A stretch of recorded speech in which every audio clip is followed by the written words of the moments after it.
back in the day. So ever since then, I've been learning with Arthur, and this book is just an incredible joy. I don't know how many of you have had a chance to read it, but as I read it, I would sit there and say, I remember where I was sitting the day I first heard Arthur begin to say that idea. And this is the harvest of years and years, decades of ideas that just keep growing and growing and getting richer and richer. And I thought it would be really nice for Arthur to start by just putting out, well, he actually wants to share with you two of his ideas in this book, of which there are many, many, many ideas, but two in particular that he wants to just put out to you as kind of the place where he sees his own thought at its growing edge. So Arthur, I'm going to turn it over to you. Bechavod. Thank you. And thank all the people who made it possible to put this together. Two of our rabbis, one, although he was a continent away, and especially Nancy, and the Levite, the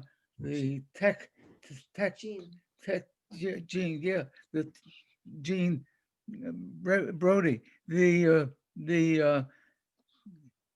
must be some new word we can invent for the Levite who is a technical expert or has learned to be a technical expert. And there are probably others who made it possible too. So thank you all. Actually, Nancy suggested I should say something about the earthquakes that are my own. The book is very funny in some ways. When I finished the book and sent it to a publisher I thought might be interested, 4 days later, the publisher called me up and said, I love it. And that's the quickest out of 50 years of publishing books. That's the quickest and the warmest I ever got from any publisher. So I didn't hesitate at all. Go, do it. And then I called him up about 2 months later and I said, you know, people are going to think I'm crazy. Here's a book about the earthquakes and it doesn't even mention the coronavirus. Do you think I could write a couple of pages about the coronavirus? Can you find a place to tuck it in? He said, yeah, I'm sure we can find a couple of pages that are empty and we can put it in. And he did. And I wrote about it and he put it in. Then about a month later after that, I called him up again and I said, and now there's this whole new thing happening. The first time in American history, a multiracial campaign against racism. Can you get that in? He said, 1 page, no more. 300 words, no more. Yeah, we can get it in, but you better stick to that. So I did. But the two earthquakes that were my own, one, some of you, many of you maybe have heard me describe. Martin Luther King was murdered on a Thursday in Washington, not in Washington, in Memphis. But Washington exploded the next day, and Lyndon Johnson, President of the United States, sent the army to occupy the capital city of the United States. And they really did. They took over schools, they took over those traffic circles, which it turned out the Frenchman who invented the traffic circles and designed them was deliberately planning them so as to put the army in them so they could control 6 different avenues simultaneously, because he lived through the French Revolution and he wanted to be sure that nobody could pick up cobblestones and throw them at the army and control the city.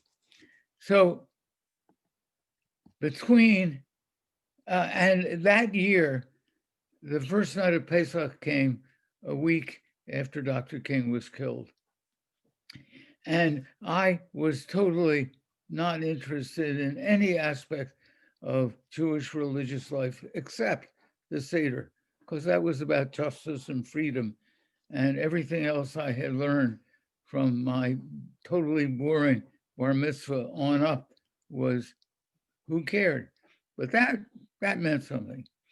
So I spent the week with others of us of similar persuasion, getting food and medical supplies and lawyers and doctors into the Black community because Lyndon Johnson also imposed a curfew on the city.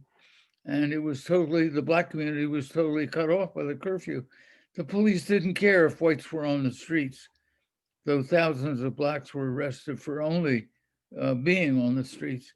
So we did that work all that week. And then the afternoon before first night, Pesach, I walked home ready to get ready for the Seder. And that meant walking past the army.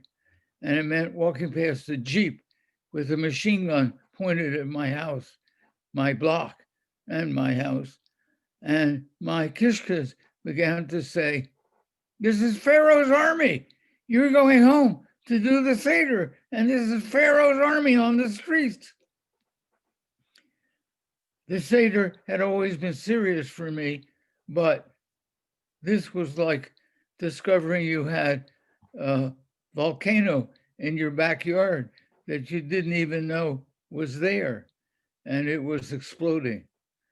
And the line in the Seder, which I had read every year since I was old enough to read, that says, in every generation, every human being, Kol Adam, not every Jew, every human being must look upon himself, herself, as if we go forth from slavery to freedom, which I had read, and it didn't mean anything at all that night. It meant everything. And it totally transformed my life. So that's an earthquake I lived through and danced as a result of, danced a whole new dance that I had never imagined that I would ever be interested in dancing. And I sort of half created the dance too in the process. I found myself writing this thing being written. It didn't feel like I was writing it. Felt like it was being written upon me. And I did something I'd never done. I would call up a friend and say, and read a paragraph. And half my friends said, "That's amazing, that's wonderful." And the other half said, "You can't do that. There is a Haggadah. Nobody can write a Haggadah. There just is a Haggadah."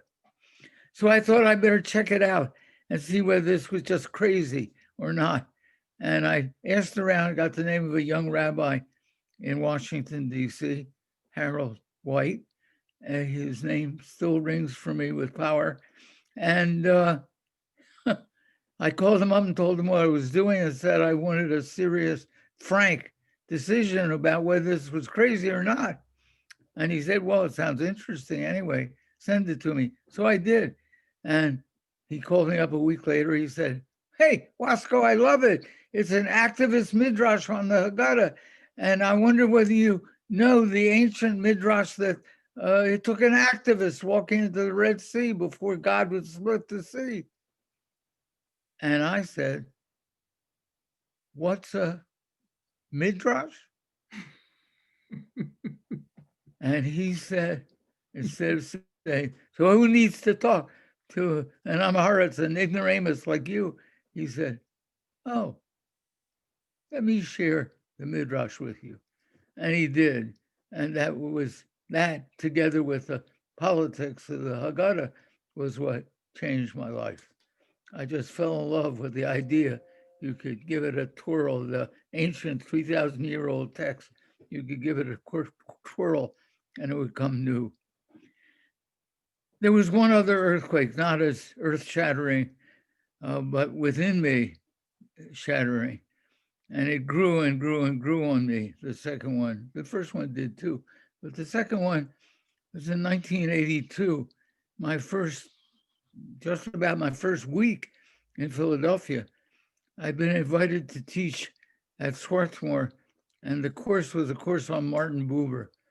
And I decided I didn't want to make Martin Buber into an it, that we would learn about Martin Buber. That felt like a mistake about any great teacher, but about Buber, turning him into an it felt like really stupid and disgusting. So what we did with the students was to read Buber as if it were the Talmud and argue with Buber, and not about him, but with him. We were learning. And we read a book of his called Moses, which was a kind of biography of Moses. Somebody asked him once why he bothered doing that. And he said, well, I keep trying to have a conversation with God. And it's clear that Moses did. And so I thought if I really got to understand Moses' conversation with God, maybe I could have a better one. So one of the chapters is called The Words on the Tablets. Obvious which tablets. But when he starts the chapter, he skips the first two words, Anochi and Yud-He Vav-He. So Anochi, I had my own experience with. I didn't need to explore. But Yud-He Vav-He, I remember my grandmother telling me when I saw that collection of letters to say Adonai. And I said, Grandma, you just told me the Dalet for a D sound and the Nun for a N sound. They're not there. It can't be. She said, I know. Just do it. Ooh. So I just did it until that moment. And then I said out loud with the class all involved, I said, well, Professor Buber, you were a rebel, and I guess I'm a rebel. I wonder what would happen if I tried pronouncing it. So I did, with no vowels. So it wasn't Yahweh, it wasn't Jehovah, it was just a breath. And that's the second earthquake inside me, to see God as a breath that all humans and all living forms of life could share in, would share in, do share in. That was the second earthquake in me. All right, so now I'm going to try quickly to tell that stories. I don't remember if I told the story, but the whole notion of Yud-He Vav-He is the breath is certainly one of the central questions of the book. Two other things.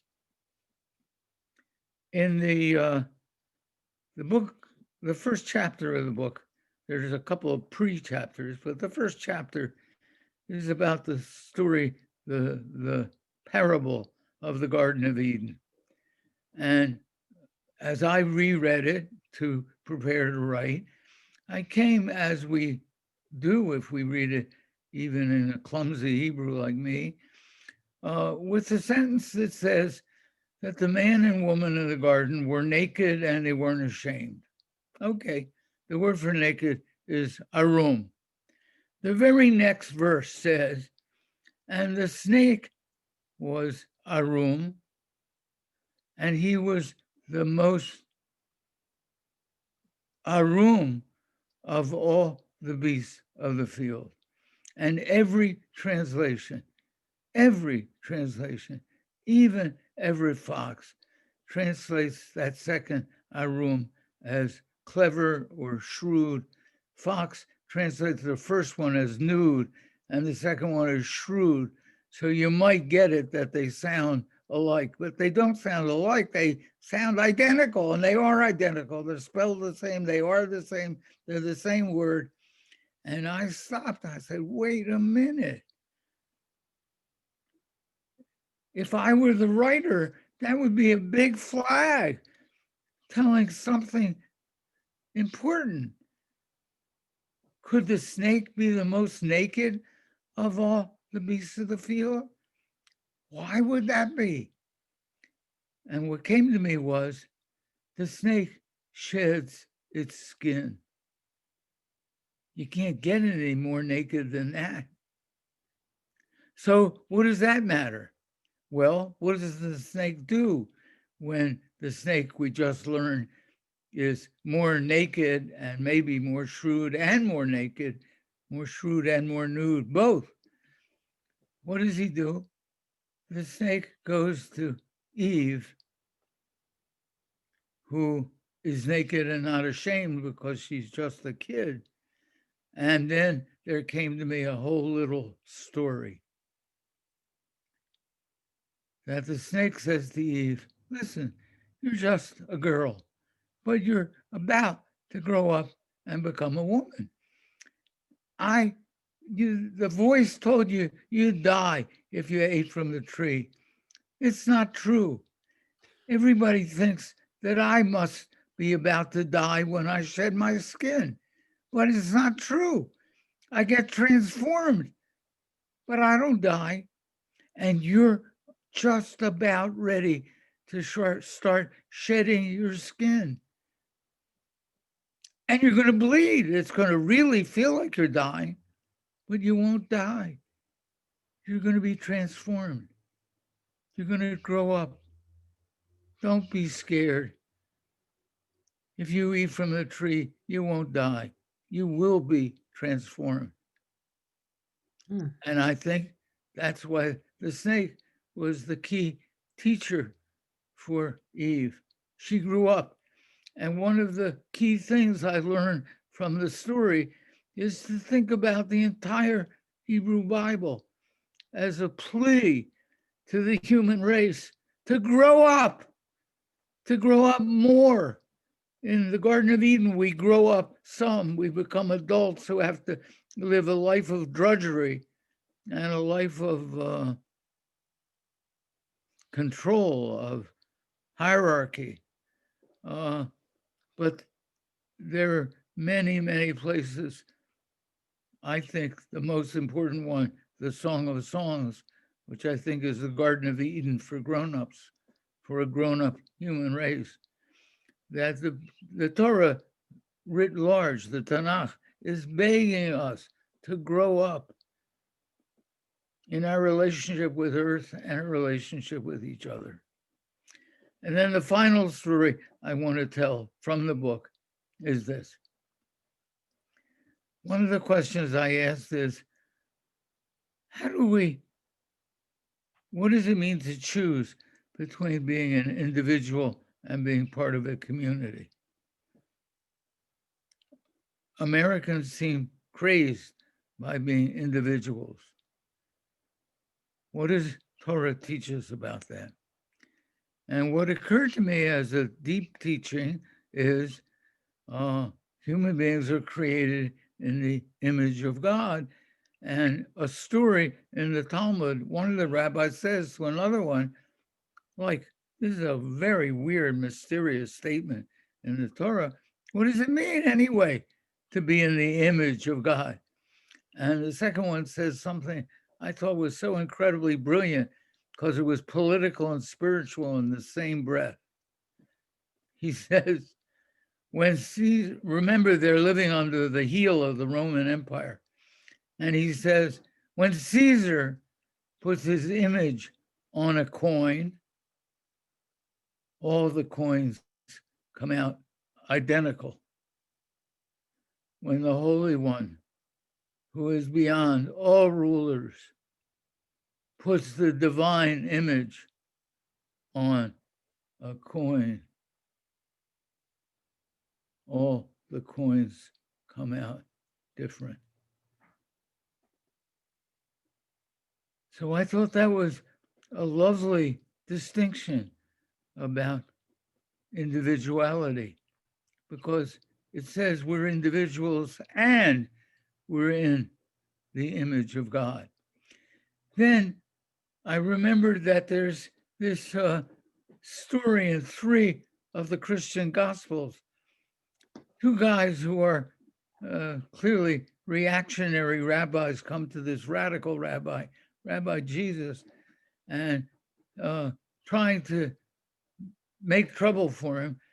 They ask him, should they pay taxes with a coin? And he says, Jewish habit, he answers the question, not with an answer, but with a question.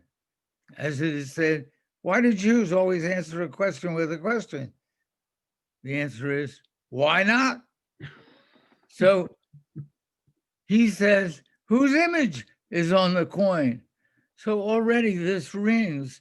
he obviously knows the story of the two rabbis.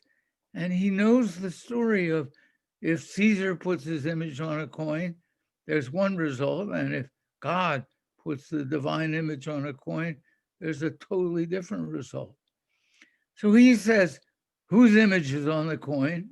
And they say, Caesar, dummy. That's the point. They're trying to make trouble because if he says, don't pay taxes with the coin because it says Kaiser, Caesar, Imperator, Emperor, Deus, God, he's violating Jewish law, obviously, by saying that the emperor is a god. But if he says, don't pay the taxes with the coin, he's clearly violating Roman law. So they thought they'd get him in trouble one way or the other. So he answers with a question. And in the text, it just says they went away abashed. But I think there's a missing line, or maybe he didn't even need to say it. It was so clear, and they knew the story of the rabbi too. They were all three rabbis. But I think he probably put his hand on the shoulder of one of these reactionary rabbis trying to make trouble and said, after he asked whose image is on the coin, he said, and whose image is on this coin? And then he says, so give to Caesar what's Caesar's, and give to God what's God's. And Christians have been arguing about the meaning of that for 2,000 years, but I think it's pretty clear. All right, so Phyllis and I go off to Evanston, Illinois to visit my daughter and her family. And one of the people that we're visiting is an 8-year-old grandchild who, when we visited, she and all her relatives thought she was a girl. But she now, 10 or 11 years later, has decided she's beyond the binary and she wants it to be retroactive. So I'm going to be using the pronoun they for the story about this conversation. So I said to her the same question. We happened to go on the weekend that included Shabbos Bereshis. So I said, what do you think it means, this thing about we're made in God's image? And they said, remember, they are 8 years old. They said, what's an image? So I said, like a photograph. And they said, a photograph? That's really strange. God is invisible. How could there be a photograph of God? And I don't say a word, and the rest of this conversation is all in their head, not me. Silence. Then they said, but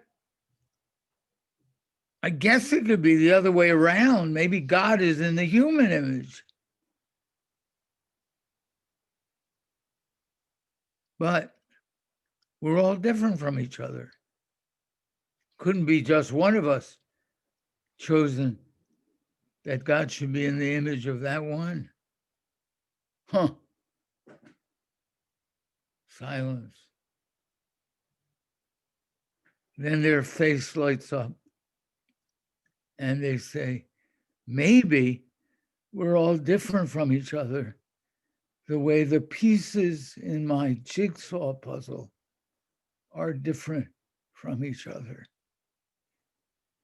You got to fit us together. And if you fit us together, we make a community. And a community is more like God.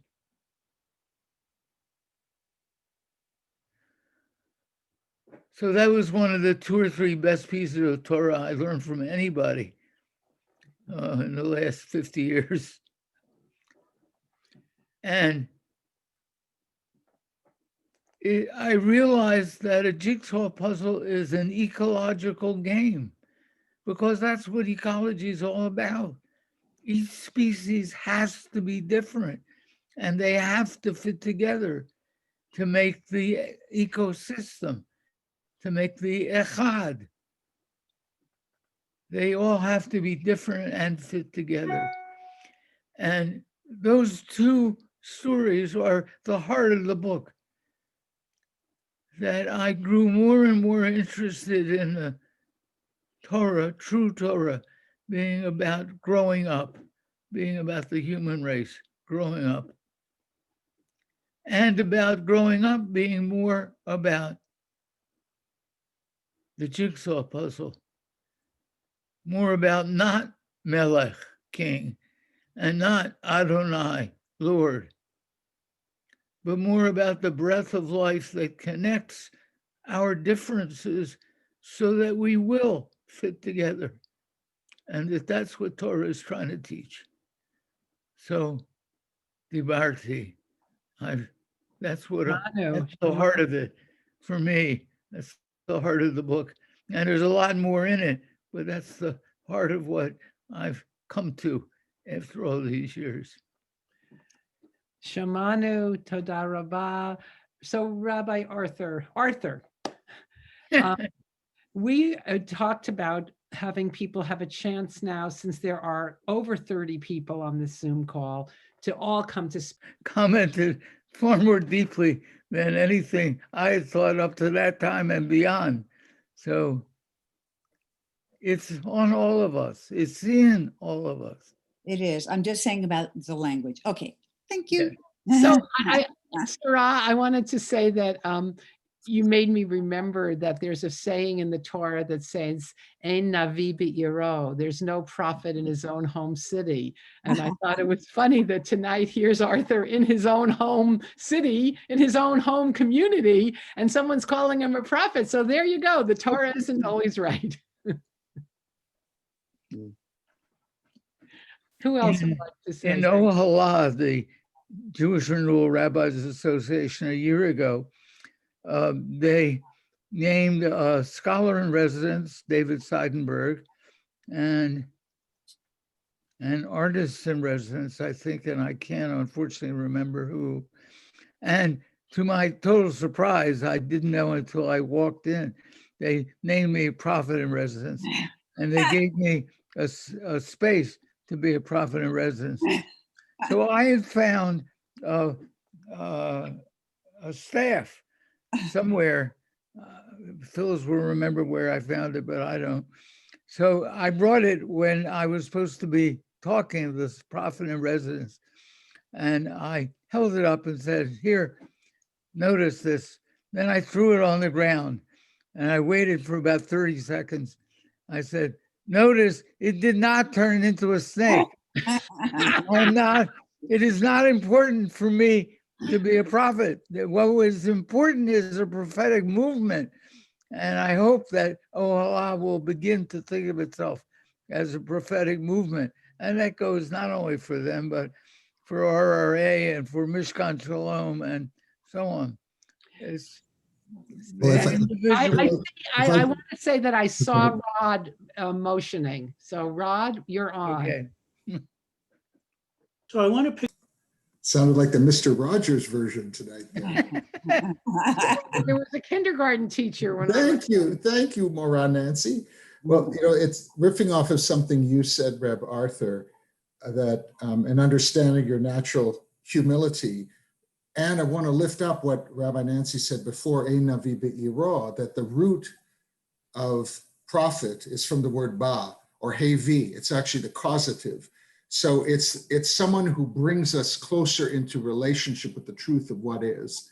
It's not a prognosticator, a magic worker. It's not just a charismatic figure that says, how many disciples do I have? In fact, the prophets were often disciple-ish, less, and were, but we're not of one cut. And that's what inspires me about everything you've said in the mini evolving religious civilization of the Jewish people that you have been, because your story about the Seder comes from an Arthur who is alienated and apart from Jewish heritage, who claims his way back in and then becomes part of the renewing of Judaism. And now, thank God, in your ninth decade, our things are flowing through you and you're learning and growing again.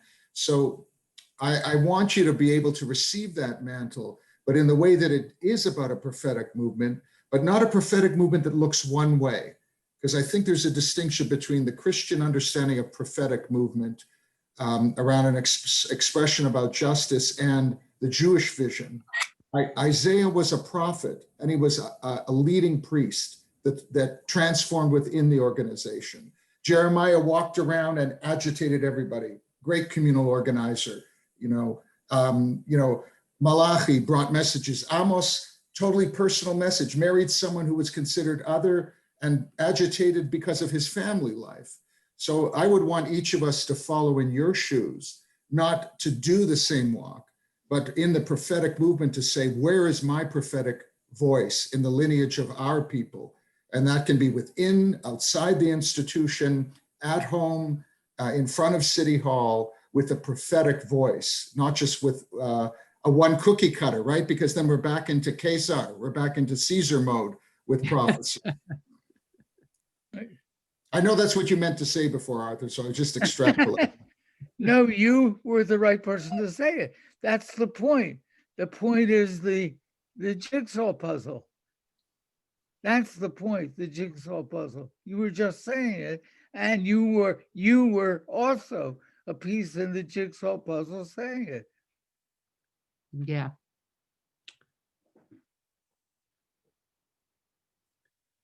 Arthur, I think you said that you wanted to add another chapter about the COVID in relation to everything you said in the book. I was wondering if you could tell us a little bit about it. Well, you should really get the book, but I have the book. And for those of you it's who there. don't, It's there. yeah, It's those of you who called don't read the book, a special note to the reader. It's in the beginning of the book. Oh, I haven't finished reading it. No, it's at the start.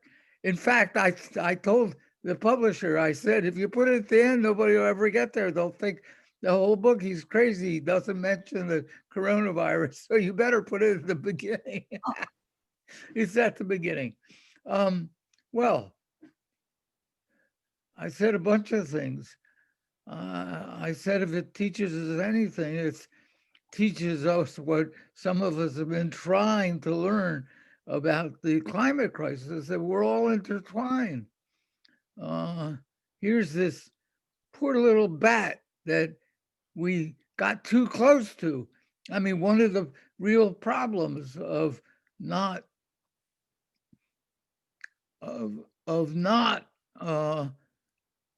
respecting space as well as closeness between Adam, the human earthling, and Adamah, the earth, is that we jam ourselves right into species that are living comfortably with some virus that they've been living with, who knows, 1 million years.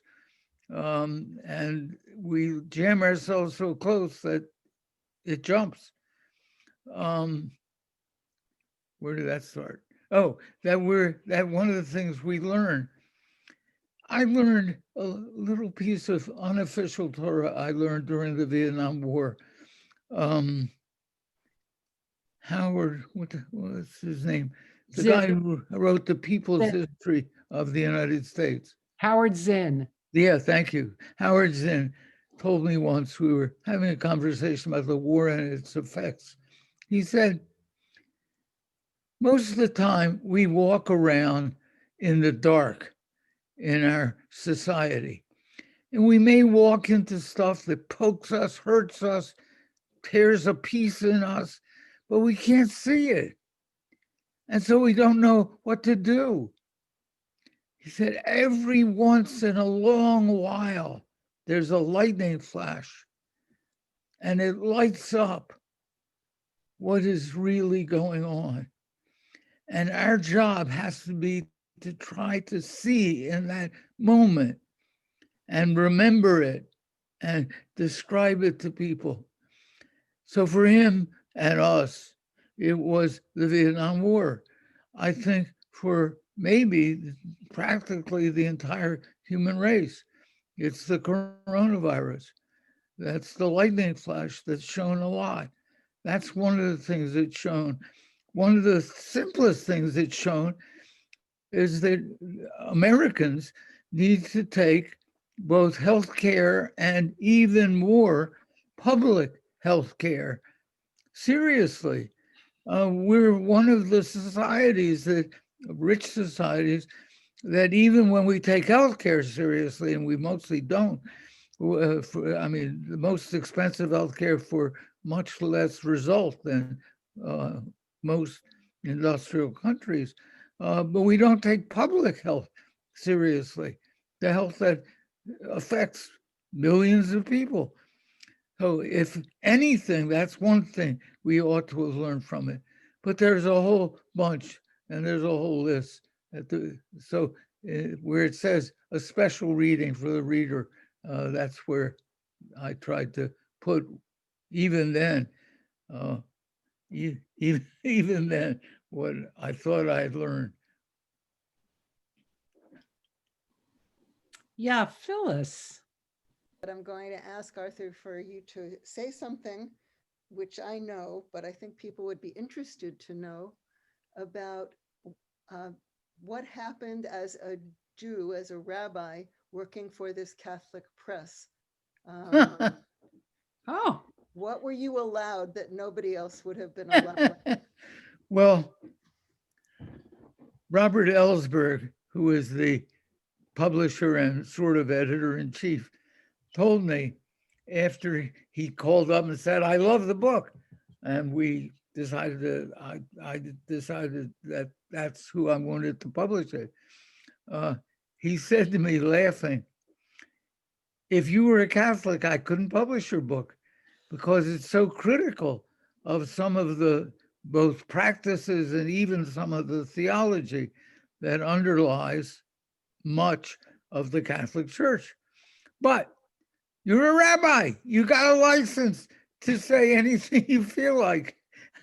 And I can publish it. It's a Catholic publishing house, sort of. It's a very independent Catholic publishing house. So he said, so I can publish it because you're a rabbi. And I thought, we often joke about only in America. So everywhere else I know in the world, a rabbi criticizing the Catholic Church, that would have been absolutely the thing you were not permitted to do, right? And especially not by a Catholic publishing house. This is the one thing I was permitted to do. I thought that was very funny. But I think you should also say something about Robert Ellsberg's yichus in the activist world. Well, I didn't discover this until months later, but he's the son of Daniel Ellsberg, the guy who published the Pentagon Papers, Dan Ellsberg. And he spent 27 years with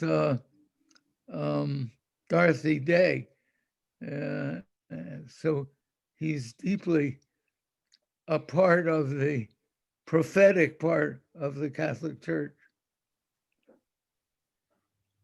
well, please thank Orbis Press for all of us. Yeah, Lance. So Arthur, I have a lot to thank you for over the years. One of the primary things, it goes back to the late 90s when you knew that I was doing habitat work with Mishkan, and you called me up and said, you know, there have been a spate of church burnings in the South.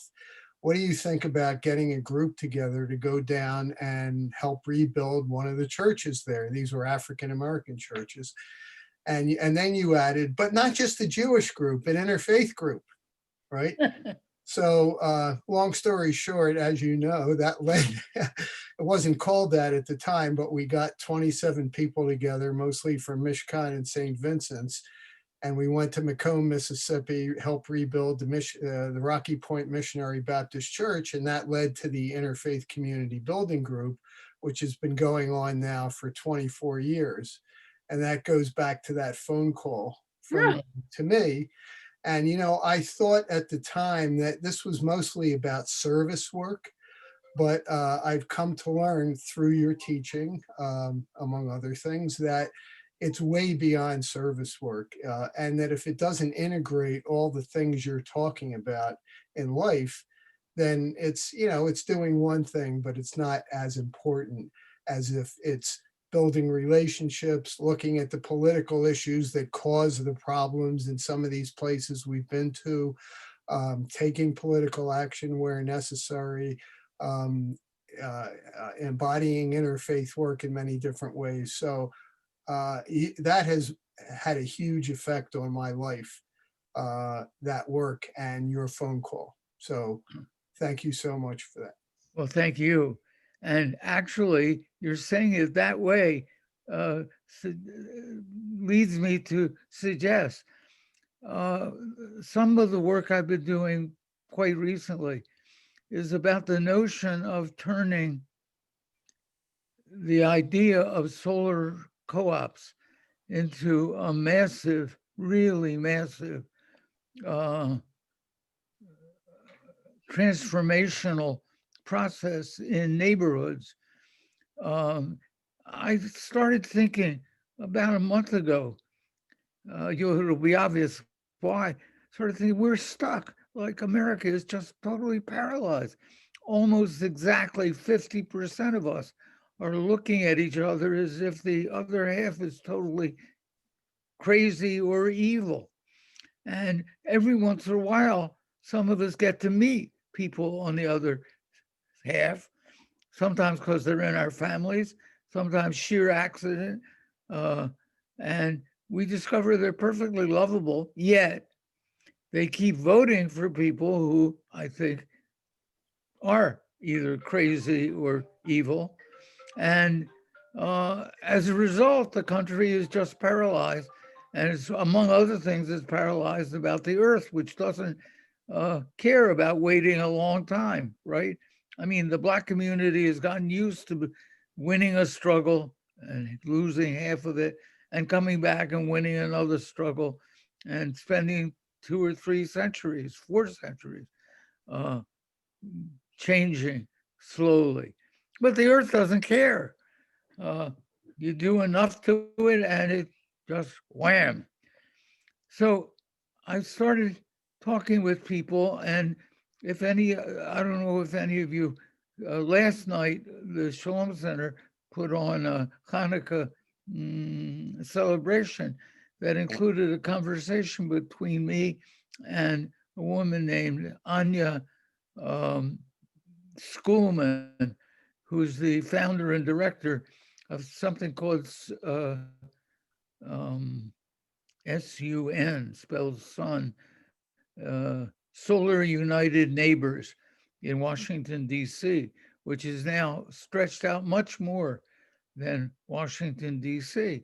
And together we had started, not together, untogether, separately, we had started exploring what it would mean to create solar and wind co-ops in every neighborhood in America, whether it's a rural neighborhood that voted for Trump or Puerto Rican neighborhood in the heart of New York City.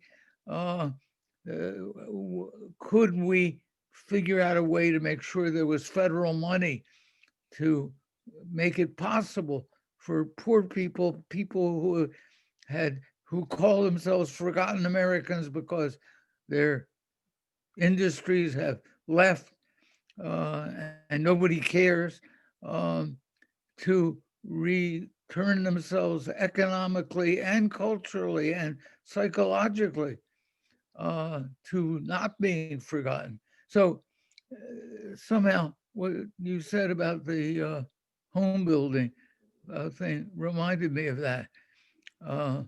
And if you look at the Shalom Center's Facebook page, you'll see it's going to stay up at least through Hanukkah, maybe longer. You'll see that conversation. And I hope that we're actually going to be able to make that begin to happen. So that's one result of economics, politics, and religion, and love. Love despite this hostility, this fury that we feel and that other folks feel against us, and we feel against them, that we might be able to deal with that and love for the earth at the same time. So that's longer than I thought I would talk about any one thing in particular, but I think it's a very important possibility. So we Our Wi-Fi switched today and we're having trouble.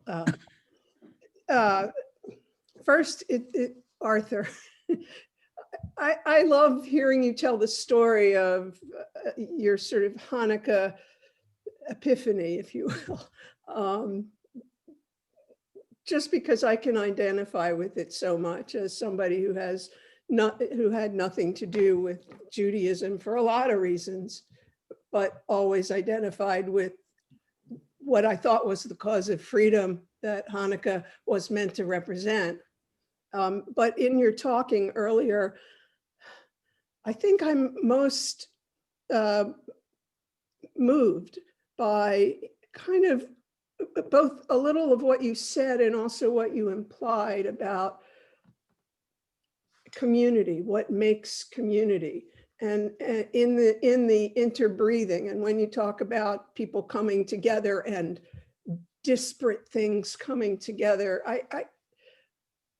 it's exciting to me, and I wondered if you could say more about your concept of community. Huh. Wow. No pressure. Well, here it is. Look at it. You can actually see it. I love it. Where's- Yeah.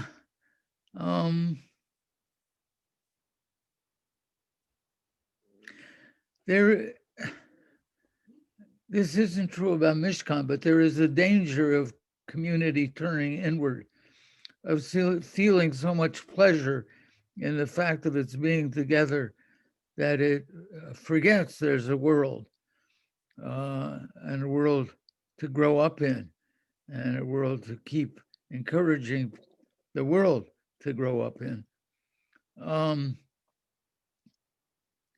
Mishkan's not like that, thank God, and thank the breath of life, and thank the knowledge of the breath of life.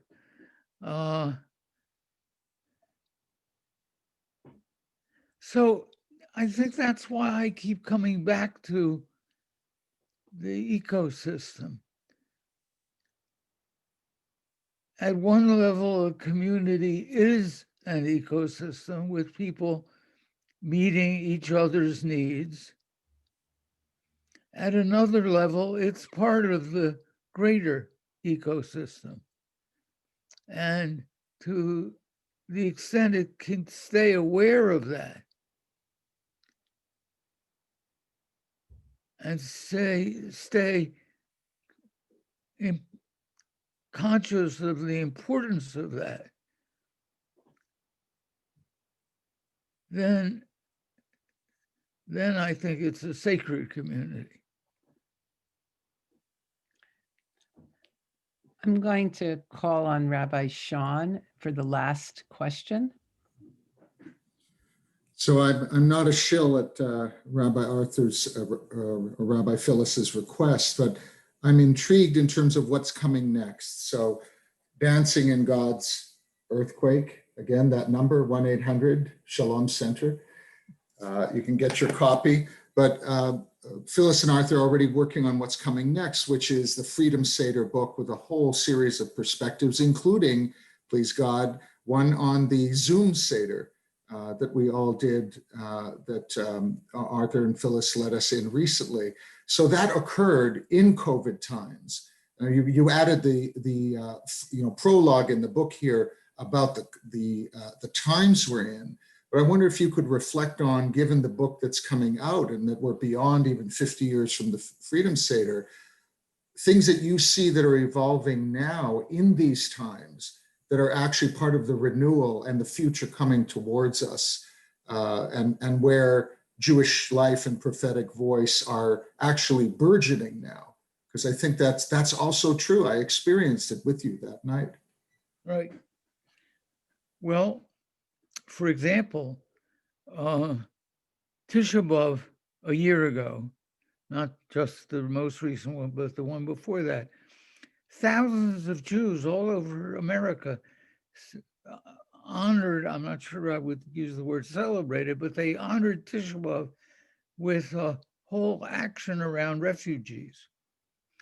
And that had never, Yeah. I'll say about what had never happened before. There had, until that day, never been a moment when big hunk of the Jewish community, not a few radicals, but a big hunk, had opposed as Jews explicitly and using a Jewish framework, opposed a major public policy of the government of the United States. In Vietnam, that did not happen. The civil rights movement, there were a lot of Jews and they did act as Jews, but they were not opposing a policy of the United States government. It was mostly a policy of the southern states. And that's the first time that ever happened. And it was an amazing thing just to see. I mean, for me, 50 years of imagining Jews as Jews standing up against the tyrannical policy of the United States government. It actually happened. And more of it is happening, and it's honoring our own festival life. One of the things I'm doing now is trying to imagine, what does it mean to get ready for the next sabbatical year, the next Shemitah year, which begins in the fall of 2021. And that the sabbatical year is especially famous for calling for us to let the earth rest. But it also means the annulment of debt. And for about 2,000 years, everybody thought it was a kind of interesting dead letter. It only applied in the land of Israel. And, a few people would figure out how to wiggle around it or even not eat food that was grown in that year in the land of Israel. But it has taken on new meaning as we realize that we're in the midst of a planetary crisis. And we're in the midst of a social crisis. And for the United States to have a social internal crisis means that the biggest problem for healing the earth is paralyzed. Or worse, as it's been the last 4 years, worse than paralyzed, right? So I'm hopeful that that hint of what happened Tisha B'Av 1 year ago is actually a growing energy in the American Jewish community to, as Jews, to address even when there's a tyrannical president and a tyrannical Congress, even then, and to be able to keep moving when, even if it's paralyzed, to keep moving, which it may be for the next 4 years. We don't know yet whether it's going to be quite paralyzed, but I wouldn't be surprised. So that's what I hope, Sean, is that we will actually, and if there's any place that might be able to do it is for sure Mishkan Shalom. So Arthur, we're going to wrap up now in the next 5 minutes, and we're going to give the last word to you to recite Kaddish de Rabbanan, which is the proper ending you've taught us all to any gathering like this. So before we wrap up, I just want to remind people that in the New York Times today, there was an op-ed that the best present you can give anybody this holiday season is a book. It's easy to wrap, it's easy to send, and everybody loves a book. And I want to point out that as Arthur taught today, that the New Testament story, how he told how the coins impact the way Christians are now understanding that story about Caesar and the coins. This is a great Hanukkah present. It's a great Christmas present. I encourage you all to write to the Shalom Center at 6711 and order books for your friends. And in fact, the Shalom Center will have them inscribed by Arthur and sent out to whoever your guest list is, since you're not going to visit your friends in person. It's a Arthur, great thank book. you so much. What? It's a great book. I just started it. It is alive and just delicious, wonderful reading. Yeah. And Arthur, I just want to thank you so much. Every one of us is sitting here now thinking, you know what? Arthur's kept moving all these years, kept inspiring us all these years. This is a moment for me to sit and think what I'm going to do next, how I am going to move in my own life, ways that I can make a contribution. So your light just continues to shed light on everybody else. And now I'm going to turn it over to you. Thank you. So for me, the Kaddish, the Rabbanan, and every Kaddish, actually, all the different forms of it, were a puzzle because they all begin by honoring Shmei Rabbah, the great name. And I thought that was even stranger than the Yudei Vavei. What's your name? The great name. What's And then several years ago, I visited Washington and went to the Vietnam War Memorial. There are about 60,000 names of the American, only the American, war dead of the Vietnam War. And they make one great name. And what came to me was, oh, so the great name is that name which includes all the names of all the beings in the universe, every galaxy, every quark, every frog, every buttercup, every redwood tree, every human being, its own identity, its own name, and not just a blip here and a blip there, but connected. So Kaddish Rabbanan is about recalling our learning and our teaching. And in Hebrew, they have the same root. They don't in English, another mistake of the English language. Just like Adam and Adamah is a far better vocabulary than environment, which means it's all out there somewhere instead of like this, Adam and Adamah, earth and earthling. So let me invite each of us to recall some moment of being taught, maybe by a human being, maybe not, maybe by a cloud of fireflies one night, or by a new moon, or by a frog croaking in a swamp, or a redwood tree, or a tiny leaf of grass. Remember that moment when you got it, whatever it was you got, and give it a name. And weave those names together.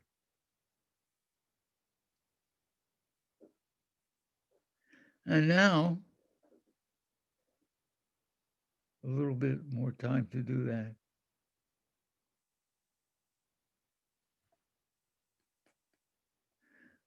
And now remember a moment when you did the teaching, the changing, maybe of a human being, maybe of a plant you grew, or an animal you nourished.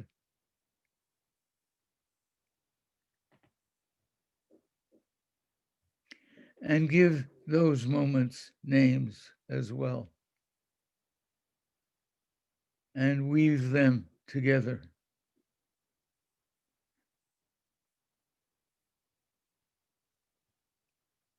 And now lift up your own name and find just the right place in that small portion of the great name that you have begun to shape, and find the right place to put your own name.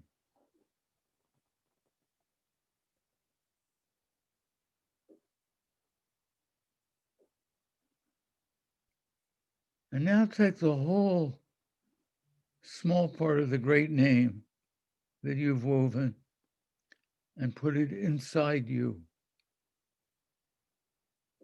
so that you are part of the great name,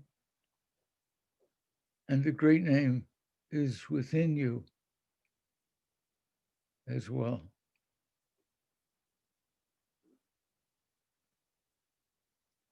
Al Yisrael v'al Rabbanan, v'al Tamidehon v'al Kol Tamidehon. For the people that named itself the God Wrestlers, and for all who wrestle, who dance, who merge, who surrender, who deny the one. For our teachers, the rabbis, and for all our teachers, for their students, including ourselves, and for the students of their students, including those whom we have taught and keep on teaching. For all who gather anywhere on earth, in any language, any culture, to breathe together words that aim toward wisdom. And for us who have gathered together with this strange technology to breathe together words that aim toward wisdom. For all those, may there be blessings. The blessing of chesed, of loving kindness, as we open our ears and our hearts to each other. The blessing of shalom, of wholeness, as we begin to integrate all the different ideas that we have spoken and heard.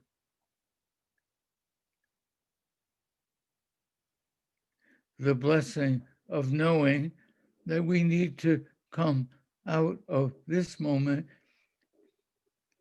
to do the work of the world, and that we can choose to do it not on the back of earth or on the backs of other human beings, but as part of earth and part of the human community. And the blessing of knowing also that there is time to listen, to sing, to dance, to love, to make love, to breathe, simply to be. And the blessing of keeping always the knowledge that the breathing and the being and the living are possible as we keep breathing the breath of life that is the Holy One And let us say, Amen. Amen. Amen. Amen. Amen. Everybody can unmute and say amen. Amen. Amen. Amen. Chag Sameach, everybody, and thank you to Rabbi Arthur. Magnificent. Thank you. Enough of everyone. Thank Thank you, Rabbi. Night. Thank Good you, night. Jean. Have a good night. Good night. Good night. Thank you.